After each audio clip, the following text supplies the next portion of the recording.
today I will be talking about big data analytics. So before I talk about the analytics part, I would just explain what is big data, why it's important, and why the people are talking about big data right now. So I'm a lecturer in School of Computing and Mathematics, and I've been working here for almost 3 years with Devo's. So if, for example, you have any questions of the lecture, you're most welcome to come and discuss it. Yeah.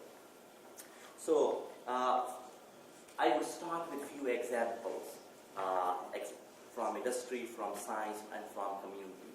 So you could see why this topic is becoming increasingly important and what's the value behind this new kind of development in academia and industry. So almost all major industrial players are talking about the big data tools, technologies, and frameworks on top of that.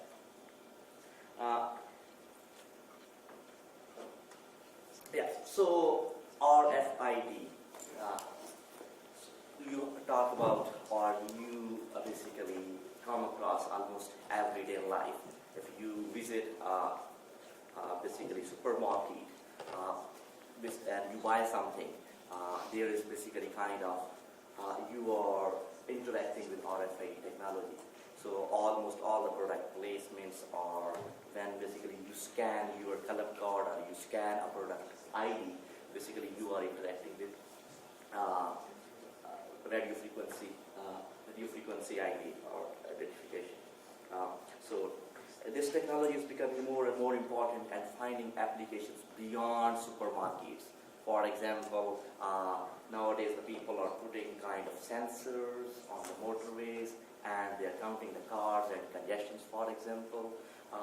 So similarly, automated kind of toll calculations and collections are basically doing through RFID, and this is increasing so much that in basically 2005 there were 1.3 billion RFID tags, and in just almost 6 years this is 30 billion RFID tag figure. And basically I could not find the current figures, so I had to rely on some old figures. But it's the idea is just to show you the growth of this market. So now what happens? Each RFID tag basically contains a piece of information. So that's within the device, but that has aspects that are stored or you are retrieving from the big data center as well. So look, of the scenario when millions of RFID tags are basically storing their data or consuming their data. So it's basically quite challenging. How that data is being read or how that data is being stored with a minimal level of latency. So, and you experience on almost daily basis, even in your library as well. Now, so for example, this is another interesting example. So, for example, there are 1 billion lines of code in each aircraft engine, and each engine generates almost 10 terabytes of data every 30 minutes of flight time. So every 30 minutes of flight time generates almost 10 terabytes of data. Now look at a scenario. If you are traveling or flying from Heathrow Airport to John F. Kennedy in New York, so if each engine generates 10 terabytes of data, remember there are 4 engines on each aeroplane. So this is most likely to generate 640 terabytes of data. This is just one flight. Now, Rolls-Royce has thousands of, rather I should say, many thousands of engines across the world in different airlines, and there are hundreds of thousands of flights every day. Now, how much data they are generating? And can we store that data almost in real time?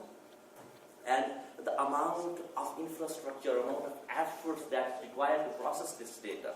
For example, you would have seen recently Qantas Airlines grounded a number of airplanes because they discovered one fault in one of the engines, and in Kuala Lumpur or somewhere they had to ground that airline, that plane, and resultingly they grounded almost all of their planes because they have discovered through data analysis, that same fault has replicated across a number of different airplanes. So, I mean, the quickly you, analyze this data, the more value it has over the time. So, similarly, now you have seen similar things, smart meters. So now, especially reverse metering and solar panels on almost all houses, and energy becoming quite critical.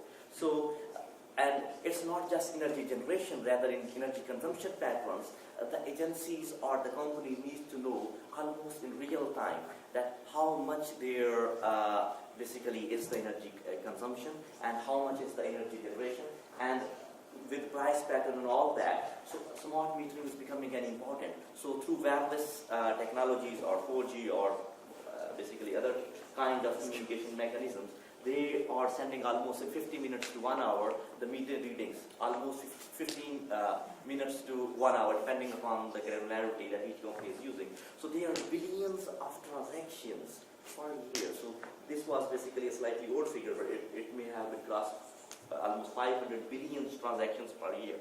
So now, if there are 500 billion transactions each year, how you are going to manage that?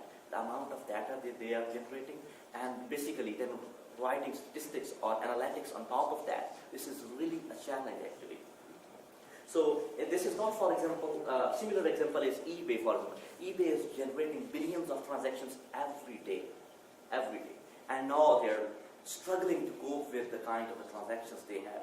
For example, I was attending a talk and the chief technology officer was telling that they are ready to buy anything that the money can buy if the money can solve their problems. It's the technological challenges. It's basically the brains that they need to process that data, to make value out of that, to scale the kind of basically the transactions that the company is facing. So, similarly, probably, can you guess what is this? Any idea? Large Hadron Collider, Geneva, CERN. Yeah, so this is just one experiment.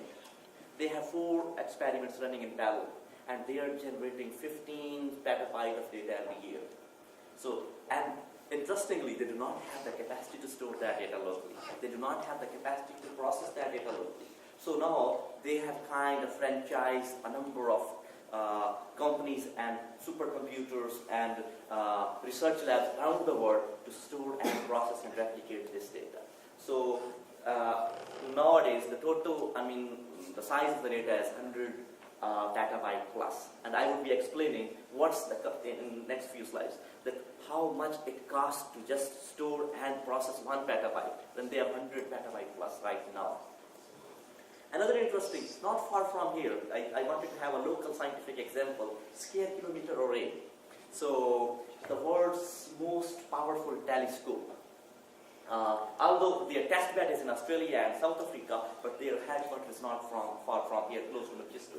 And they are building basically world's largest telescope, and they would be generating almost 27 terabytes of the data, almost on hourly basis. Or obviously they could set the granularity that how many telescopes. They are basically creating a chain of telescopes. So this is like trying to find that how that telescope will work together. So there are a number of different dishes, and they are clustered together and send data to a central data store. And again, they are almost having the same problem. The CERN is having an LHC to store and process that data. So these were basically few of the examples from the industry and science. Now, similar issues are basically you're facing or the community is facing in more social world as well. For example, Twitter is generating 12 terabytes of data almost every day. So this is slightly old figure. The numbers are not important. They may have now crossed almost 50 terabytes, but the size, the concept are the challenges. So similarly, if you look at the Facebook, they are talking about 25 terabytes of data almost every day.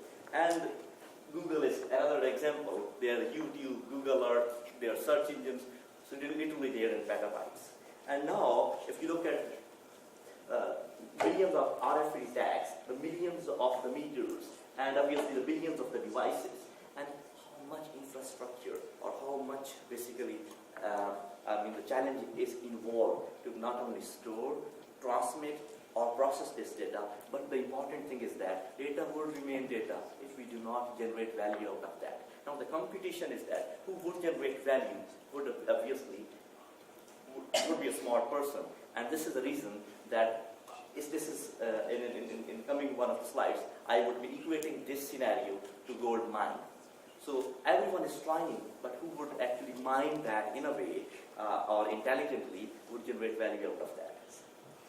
So now, so I found this slide from one of the company's websites that in basically 2020, there would be almost 50 times more data than currently we have.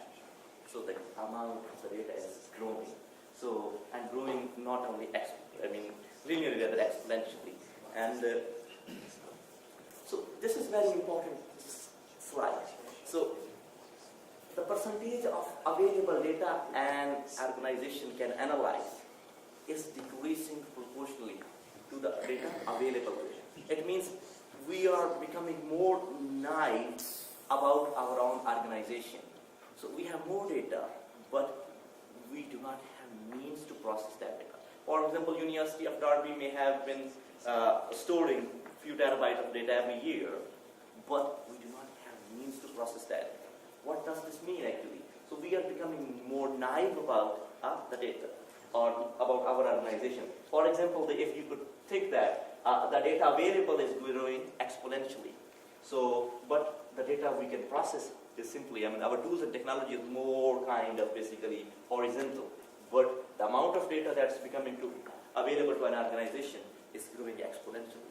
So it means that data is growing exponentially. But our tools, technology, or basically the people who are investigating new tools and technologies are not basically coming up to meet this demands. So it means that maybe, we could have known more, or we could have, produced an excellent framework, or we could have come up with the new algorithms and tools to process the same data to generate value. So it means we have a lot of data, but somehow, due to technological or other issues, we have not been able to efficiently process that data. And this is a challenge. And if you look at, there are hundreds of companies opening almost every week to basically harness the challenge or the opportunity that basically big data is offering. Now, so big data, obviously we did not talk about what big data is. So essentially 3 characteristics define the big data. So first is variety of big data. So varieties mean that you should be able to process or store any kind of data. It could be logs, it could be raw text. So essentially all text is coming from social media, it's coming from email, it's coming from your mobile text phones. Exactly similar what GSHQ or NSA are doing. So they are practically putting all things together and having efficient frameworks to process that. And the velocity is important. So if, for example, it's not the velocity of basically producing data, how quickly you are producing that data, but at the same time, at which rate you are processing that data. So the latency involved in basically storing as well as processing that data as a challenge. So velocity is very important, and then is basically the volume. So you should have the capability to scale, to grow from terabyte to exabyte or petabyte of the data. So the combination of these 3 characteristics should be basically included in any design or any architecture or any infrastructure that you put in place to process the big data challenge or paradigm. Now, some people say that it's not only volume, velocity, and variety, that the veracity is another parameter. So some people are basically talking about the 4 V's. For example, the context, or the kind of additional simulations, or the deceptions, or the approximations that you do on top of the data. So, and for example, if you are doing kind of simulation, then you are generating some kind of additional data. So, but you are not very sure that this is the exact data, or just it's basically noise or something else. So data in doubt, or this is basically the 4V. So even if, for example, if we talk about just 3Vs, so whatever, I mean, you think or produce or plan, so you should consider at least 3. But there is another V that I discussed, that's value. Whatever you do in terms of research, development, infrastructure, you should put a combination of these 3 to generate value. If you cannot generate value out of your infrastructure, of your algorithm or your technology, you will not be able to really develop something useful to society or yourself. So basically, if you start, what you need to do? So you need to tap into diverse data sources. So first, you should have the tools and technology to explore data or search data or basically kind of process that data. Then basically, this is the most important thing, is that you have to find and monetize unknown relationship. So the value is, you have to find those relationships the people did not know about. So and the value is here. So if you can find unknown relationship and then basically build a business model around that, this is exactly what big data paradigm demands actually. So first thing is that you should have tool and technology to investigate or process your data, and then basically build and mechanism on top of that, that you build or kind of find unknown but interesting relations that would generate value. So finding and monetizing unknown relationships, and obviously that would lead you to make interesting decisions. Obviously this could be a company, this could be an organization, it could be a project, or it could be an interesting scientific discovery. So whatever you do, so these are basically the 3 steps. So first you should have the tools and technologies to process that data. Then obviously intelligent algorithm, artificial intelligence, or those kind of mechanisms for machine learning suppose that should enable you to find those relations which normal people did not know, or they were not obvious. So you are only, very fine-grained algorithms would be required to find those relations, and basically then those decisions should help you to make intelligent data-related decisions, so that would help with better organization. So if you look at, the 4 steps. So first you need to acquire data, and obviously there are a lot of APIs, open APIs that would help you. And then is to organize. There are a number of tools I will be discussing for you in the next few slides as well. So, and once you have acquired and organized your data, then you need to analyze. Obviously there are some tools available, but here you have to be very intelligent as well, so that you should put in place your brain into basically the algorithms, or should come up with the new algorithms. And obviously your analysis should lead to new decisions the people could monetize or generate value out of that. So basically, as big data is all about not just storing data and processing data, rather is to making big data using big data to make basically big decisions. Those decisions which could generate value. If you have a fantastic algorithms, but if it cannot generate value to an organization or to a company, to another business, it means you need to do something about that, so that it should help you to generate value. So now here basically I would be moving towards the second part, what you need to do to process that data. And before I do that, there are normally 3 steps or 3 goals basically that are required to process that data. And what are those? First is that you should be able to run low latency queries. I could have just simply said queries, but if it takes 2 weeks to just produce something very simple, that's not interesting. So for example, Google is, when you search, make a search, so Google is basically processing maybe terabytes of the data.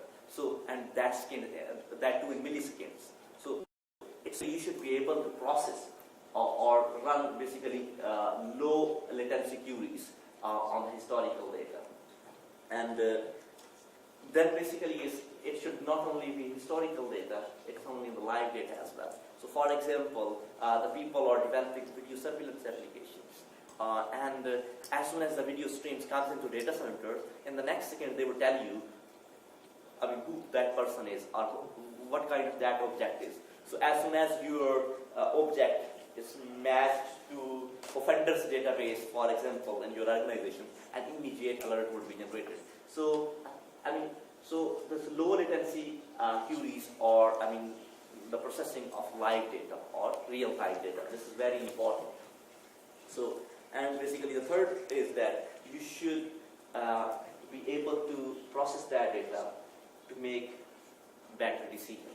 So you should be able to predict trends, or you should be able to find patterns or traditional machine learning, but in innovative ways, so that they should not be generating statistics. Rather, you should be able to make very data-driven or intelligent decisions. So normally, broadly speaking, these are the three goals that, just like in any data-intensive solutions, we have to have for the big data processing as well. So now, there is a reason. Now I am coming towards that if we need to make this decision, what cost is required?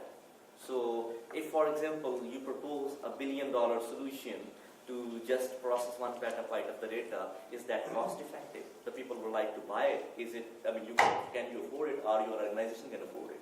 So you have to consider those aspects as well. So now modern applications, for example, here, I have given a few examples that who is using what kind of the data and producing what kind of, for example, Avatar movie required almost 1 petabyte of data. So eBay is having 6.5 petabytes of the data, and Google has 20 petabytes of the data, and NSA, for example, is 5 zettabytes of data, and they are Google is, obviously security agencies are far ahead than companies and other people. So Google, in terms of industrial organization, they are far ahead as compared to Yahoo or IBM. But still they are talking about exabyte, but here NSA is talking about zettabyte. Now if you look at, so these are 21 zeros after 1. So zettabyte is quite a big figure. So if, for example, you have to store, if you have a stack of 1 terabyte hard drives, so it would be 25,400 kilometers to store this data. So just store. I'm not talking about process that data. So it's a challenge. When you talk about big data, it's, if the people are generating value, but there is a lot of infrastructure or hard work required to process that data. Now, so that was basically the size of the data, but here I try to come up what's the cost to process just 1 petabyte of the data. So I would be also explaining that this has been processed through Hadoop framework, and I would be having a few slides on Hadoop as well.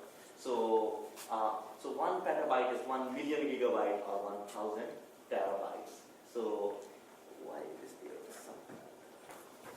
So now 1 petabyte is 1,000 terabytes. So now, so if, for example, if each node takes 9 hours to process 500 gigabytes of the data, so this is basically calculated based on the network card speeds. So average, the speeds that our network cards read the data.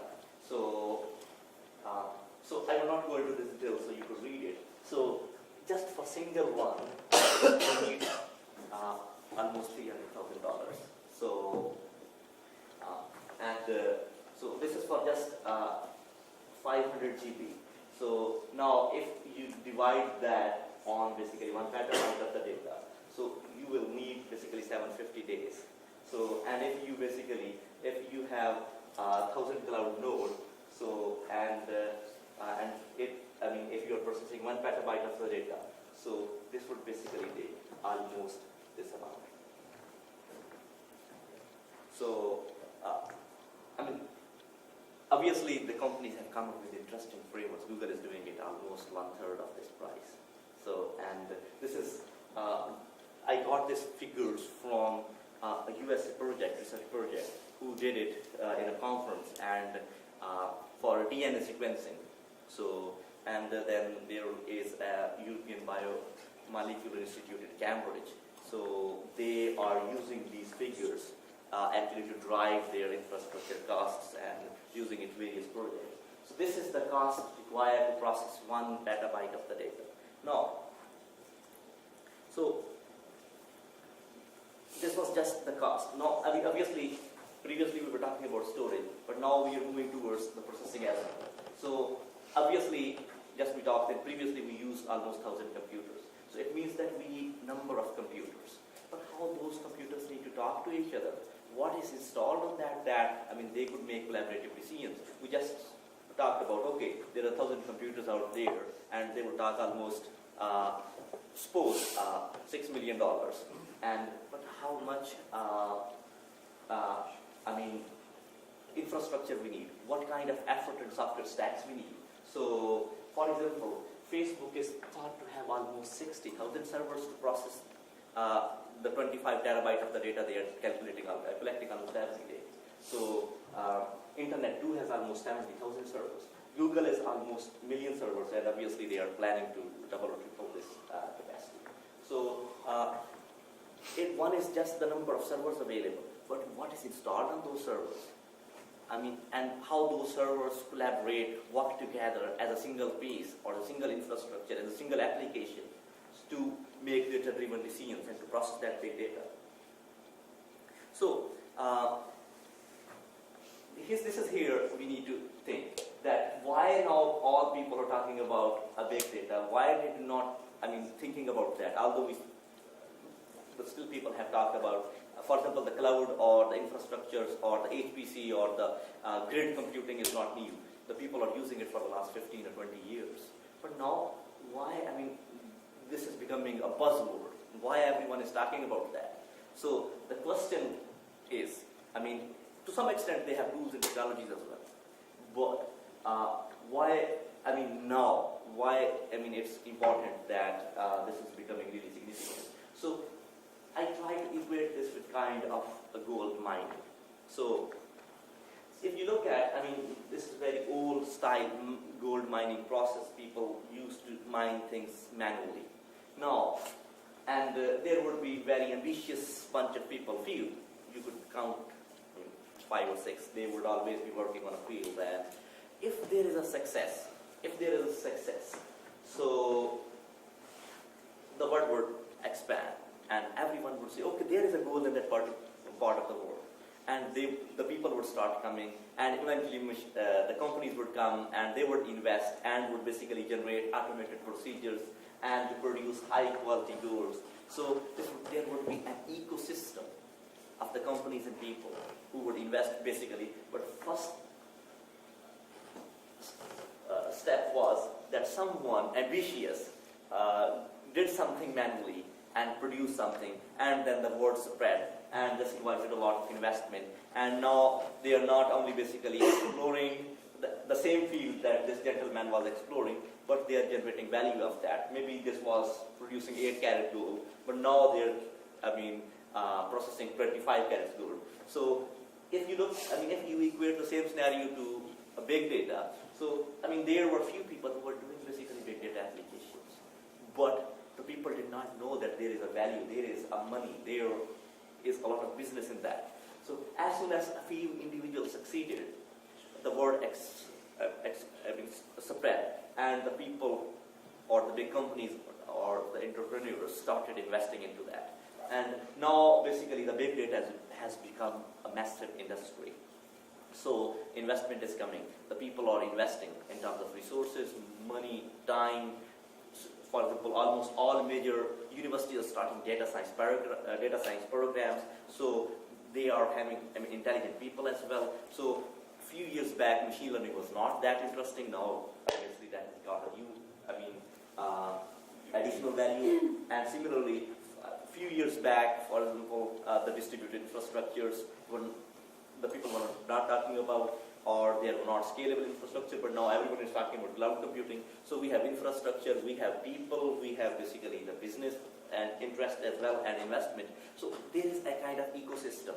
So now that to a company, if it's small or big, they would be talking two things: cloud computing and big data. It means now there is enough interest at most all levels.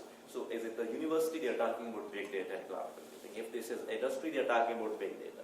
If they are basically the people or entrepreneurs, they want to invest into those companies that could generate big businesses, in a few years' time. So obviously there was not tools and technologies, but there was not an ecosystem as well. But just I would rely that suppose we did not have tools. Now what has come? What is available there to make this happen? To make this very manual process to an automated process that could basically process a lot of data. So now, obviously, there is a big data landscape. So in analytic infrastructures, operational infrastructure, infrastructure as service, obviously structured databases has been there for long. For example, 6 or 7 years back, Oracle was opposing that there would be so much data available and there would be kind of cloud computing there. But now their chief is itself quite interested, and the cloud, they are acquiring a few big companies, and now Oracle is one of the major cloud and big data providers. So obviously now they are basically data as a service. So not many. So still this is in infancy, this area. So, but obviously they were business intelligence and data warehousing solutions, but they are getting new life. They were basically talking about terabytes, but now the people are talking about exabytes. So because they can scale. So obviously a new kind of tools and technologies coming is there. And basically business intelligence is one thing, but how intuitively or intelligently you could produce a visualization around that. So a whole, basically a kind of landscape in terms of tools and technologies emerging.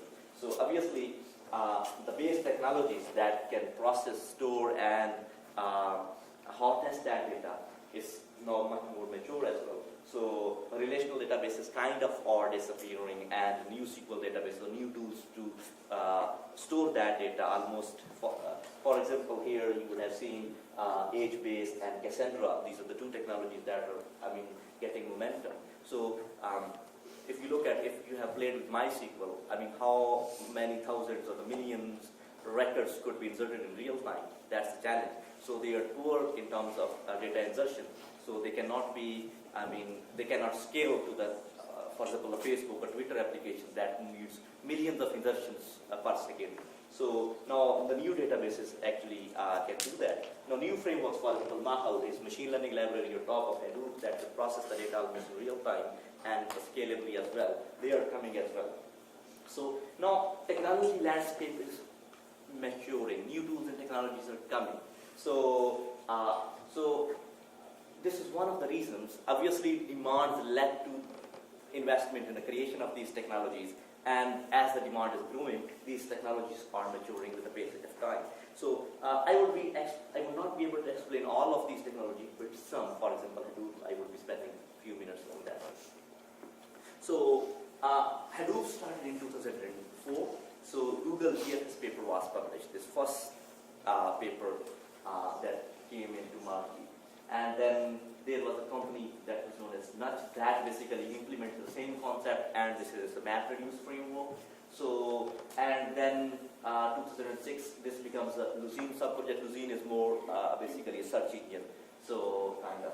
And but first, the major and real deployment of this framework was done by Yahoo. So Yahoo is in a way a kind of major player who just perceived and deployed the technology. And after that, Yahoo, they donated this to Apache, and this becomes Apache top level project. And and here, basically, after 2008, new companies, the new technologies basically started emerging around that. Now, you look at Facebook, you look at Twitter, look at Google especially, Microsoft, IBM, all are using Hadoop to process their data. So, now, what's the difference between a traditional file system or the traditional processing system and Hadoop? So this is a traditional. So traditional is we have a big storage, and basically all cluster the computer machines are basically accessing the same through a common bus. So now this is our data basically infrastructure, and that's our compute infrastructure. And basically each machine is reading from the basically clustered storage system to basically read data. For example, clustered and NFS, and they were basically a very famous open source network storage systems. But for example, if 1,000 machines are accessing NFS or Lustre, this would be almost they would kill the whole storage system because the performance would go very, very low.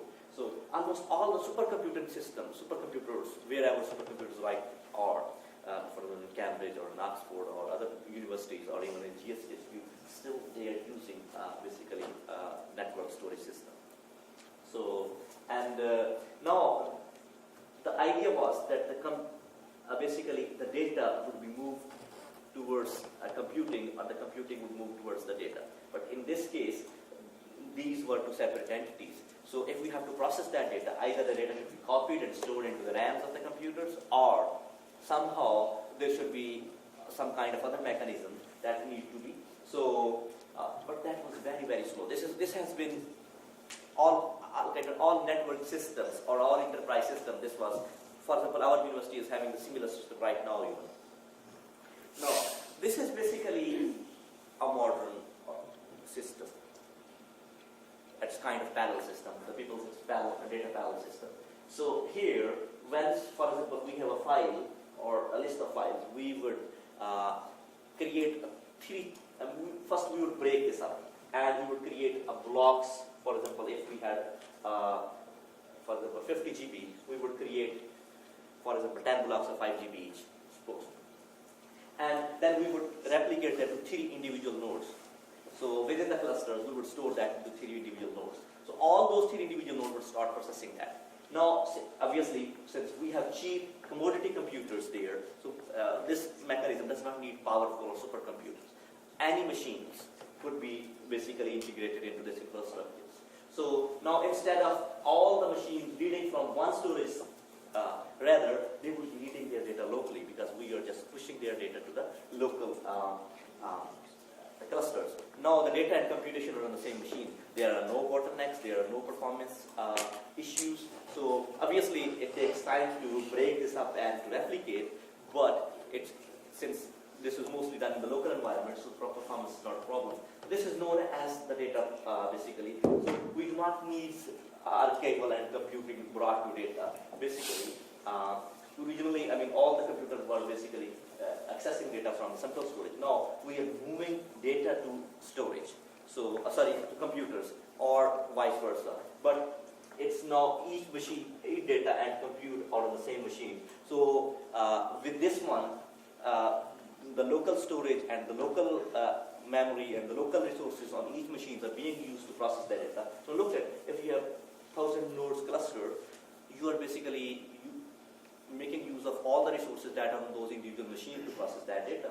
So so there is no basically kind of certain bottleneck. So you could scale it up to millions of nodes, because so to some extent they are not very dependent on each other. Even if one machine fails, but we have 3 copies of each data, 2 other would process. So now this is kind of the same. This was a more conceptual model. So that how Hadoop works. Hadoop works. This is more conceptual model. This is more practical model. This is a Facebook, for example, deployment. So Facebook is, for example, so they have nodes, and for example, in each rack they have 40 nodes, and in each clusters they have 1,000 to 400 nodes in each cluster. So in rack, 1 gigabyte of bandwidth, and between racks they have obviously 8 gigabytes. Now obviously they are talking about 100 gigabytes. Gigabit Ethernet. So this is growing. So each node has basically 8 to 16 cores, and it has basically 32 gigabytes of RAM, and there are 8 1.5 terabyte disks on each node. Remember, it's no RAID. RAID kills the performance. Although it increases reliability, it's not scalable. Think about it. If you have 1 petabyte of that and you are trying to do RAID, it's not work. It's not scalable. So we have got rid of RAID mechanism. We are using simply commodity machines, look at this is now probably your desktop machines more or less. So if you create a cluster of those machines, and now you could scale up to thousands to millions of nodes, and you could process as much data as possible. This is the basically. So I tried to find a photo that just reflects this, and this is basically how internally the Facebook infrastructure, I mean, they have put in place so to process the same data, and their Hadoop cluster. This is a Hadoop cluster. Obviously, there are other infrastructure management utilities on top of that, but primarily they are data processing. Now, so if there are thousands of computers, and they are not very powerful computers, they are normally commodity machines. So we should anticipate that they will fail as well. So obviously, cheap nodes fails. So now, mean time between failures for one node, for example, in 3 years, they roughly assume that a machine will fail once. So if there are 1,000 nodes, the mean time between failures is 1 day. So if, for example, so if any machines can fail, so this kind of 1 day, I mean, this is not acceptable level for major companies for providing quality of service. You need to have a reliable system. So this is the reasons that Hadoop provides fault tolerance. So it does not rely on one machine.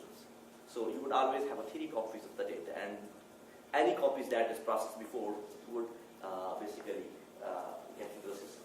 And now, since, I mean, in the existing, for example, network-enabled file systems, we are reading data from central storage.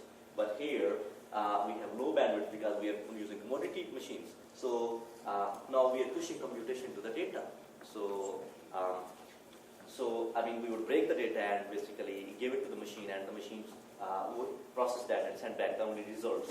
So, and the third important challenge was programming distributed system is hard because now you're talking about millions of machines. So what about the debugging process? What about the basically aggregation and all those scheduling, resource management? So Hadoop saves, I mean, you from a lot of work. So it offers a restricted programming. You just write your basically data parallel maps and then reduce functions, and all the lower level details are done by Hadoop. So you do not have to basically do scheduling, resource management, job allocation, and all that, queuing. So all these issues would be done for you by Hadoop framework. So, but remember, still, this is a lot of challenge for a common person. So although, I mean, people like you can do it, but for example, if you want to increase productivity and all that, still there are issues. So before, I mean, let me,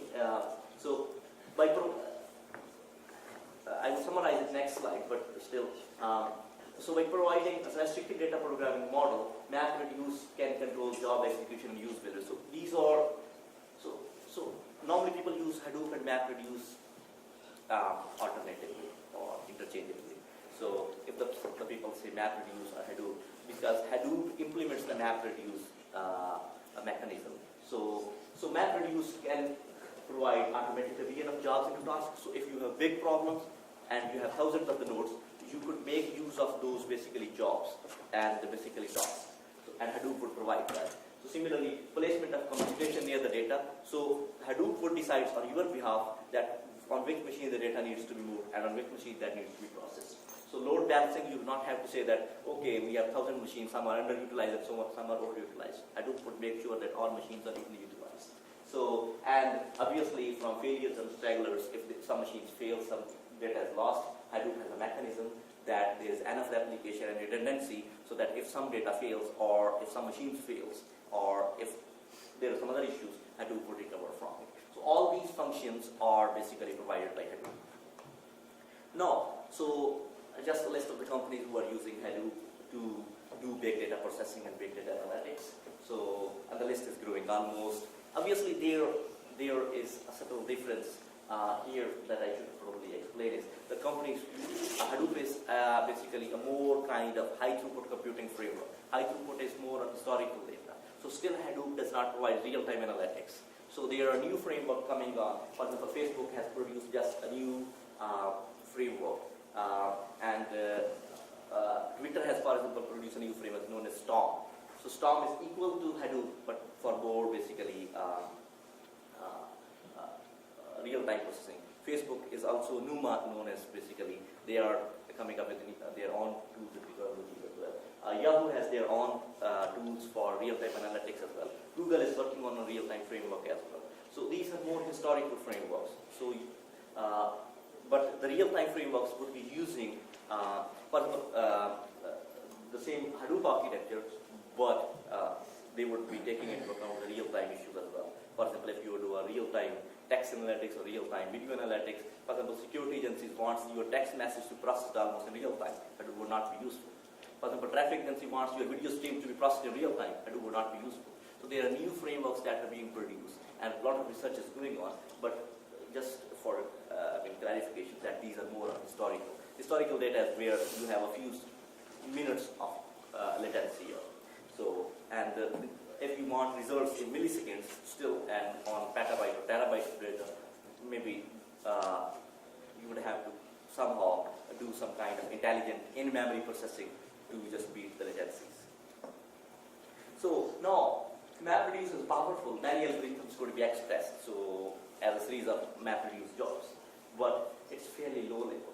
So still you need to think about keys, values, and lower level algorithms. So if you are not a good programmer, you may struggle to do that. So now the question is, can we capture common job patterns so that just like there are workflows, drag and drops, functionality, so that a common person can compose MapReduce basically algorithms and then submit it?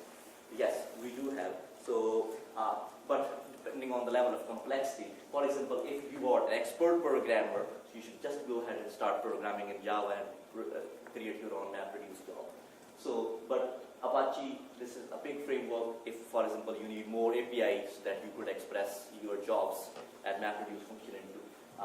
So Pig is becoming a standard, by the way. So this is an Apache project as well. Hive is, again, for example, if you like SQL-like interfaces to Hadoop, so that you do not have to write Java code, rather like SQL commands to basically create workflows and jobs, you could basically do with Hive as well. IBM is working on JQuery. This is becoming quite popular basically for the commercial domain.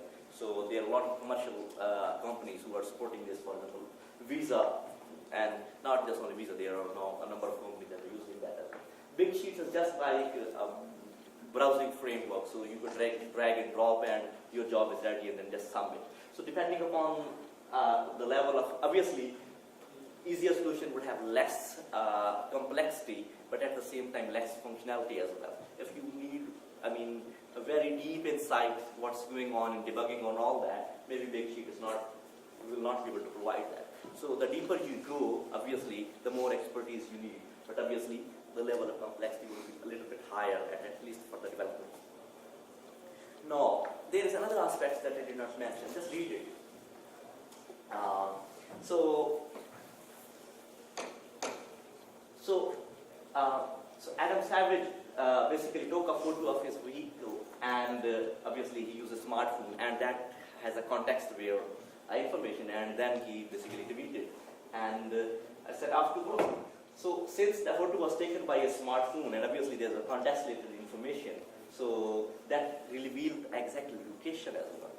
So by simply taking and posting the photo, Savage revealed exact location of his home, the vehicle he drives, and the time he leaves for the work. So in next couple of hours, everyone knew where he lives, where he works, and at which time he leaves from his office. So, the big data, this is a particular scenario. So, and now, privacy is becoming a very hard issue these days. With big data means the people know everything about you. So your mobile phone has, for example, the people can track you, or if, they could make use of another way as well. So if, for example, if they can link your Facebook, your Twitter, your, mobile text or email messages, and if they can put things together, they could create a whole profile of you. So a virtual, personality, your virtual personality is no more basically hidden if the people have access to almost all of that data. So now people are really worried that with the data sizes growing and more data becoming public, so the privacy is, or the data confidentiality is becoming a challenge. So it's not just about the data is physically storing, rather what you can do with the data to basically link unknown relationship or unknown aspects of your personality and then basically make it public. And this is already happening a lot.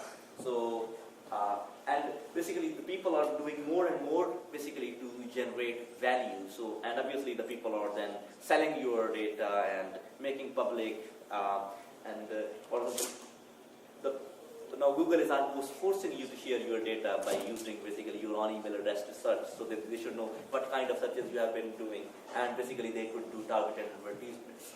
So, and probably this would be a next war in the search engine as well. If you look at the search model that Facebook and Google are providing, so when you basically like or dislike a link on Facebook, be careful. Be careful. Tomorrow this would be used against you. I mean, good or bad way. So whatever you like or dislike, be reserved, because now everything is publicly available. So now if, for example, there is a link that 10 people have liked, so it means that Facebook would know that this is a very useful item. They would start, doing targeted marketing as well. And obviously the people who like would be, the first to get those kind of advertisements. So this is the way, this is known as the personalized search. So personalized search would be all about your behavior, your interactions, your basically how you interact with the system. So, to summarize, so the big data has opportunities and as well as threats. Opportunities, we could answer formally unanswerable questions. So we could obviously develop new questions and become much more agile, so that from the data we have a lot of information, how we basically exploit that data to find new kind of patterns and information. Obviously, previously if we were just assuming few things, but we know we could make evidence-based decisions because the data is available there. So, and obviously, for example, we could democratize data as well. For World Bank is sharing all their data. So for diversity and for weather forecasting and all those things and their patterns and water-related issues. So this is a good use of the data as well. So, and we could visualize invincible knowledge that was not available before. But at the same time, threat is that there are data breaches as well. So intrusion of privacy, the most important thing, and unfair use of the data. So this is again, for example, the people who have more data would generate more value. So Google, it's very difficult for the people to compare Google because although they are giving you free tools, emails or search engines or web space or YouTube, but behind the scenes they are collecting your usage patterns, and on that they are basically building a huge empire. So obviously unfair use of the data would further grow as, because they have the muscles to store and process that data, and obviously they would have a differential edge. Now, this is very interesting, but this is freely available, so if you want to read about what is, the scientific aspects of the data discovery, so I would suggest that this is a good book that you should, read. There is biguniversity.com, bigdatauniversity.com, where a lot of free resources are available if you want to explore articles, books, resources, tools, and technologies. I would suggest that you should have a go over there. So this is, I would not say free, but this is freely available on Apache and Google website as well. Although, they are more, basically, it's available on Amazon as well. But if the PDF version is available, you can get it. This is, by the way, very good book about it. And that's it. Thank you very much. Any questions? I'm here to